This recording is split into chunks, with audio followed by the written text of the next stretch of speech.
Type क्रमांक 7वा question आहे. यामध्ये आपण 2 त्रिकोणचा किंवा 2 चौरसचा त्रिकोण काढलेत बरं का. आता तिसरा चौरस आपण ॲड केला. फॉर्म्युला बदलायचं नाही, फॉर्म्युला तोच आहे.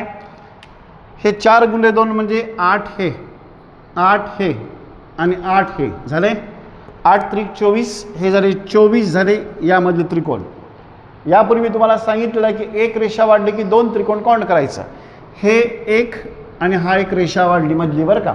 त्यामुळे 2 आणि 2 किती इथं 4 प्लस करायचं बरं का. किती प्लस करू आता 4 झाले किती आता 28 त्रिकोण निघतात. किती 4 4 म्हणजे हे मध्ये 4 असतात 8 केलं 4 मध्ये असतात 8 केलं 4 म्हणजे 8 असतात 8 त्रिक 24 एक रेषा म्हणजे 2 त्रिकोण 2 2 म्हणजे 4 प्लस केलं एकूण 28 निघतात त्रिकोण. आता तुम्हाला कॉमेंटमध्ये सांगायचं आहे ही मधली रेषा मी काढलेली आहे.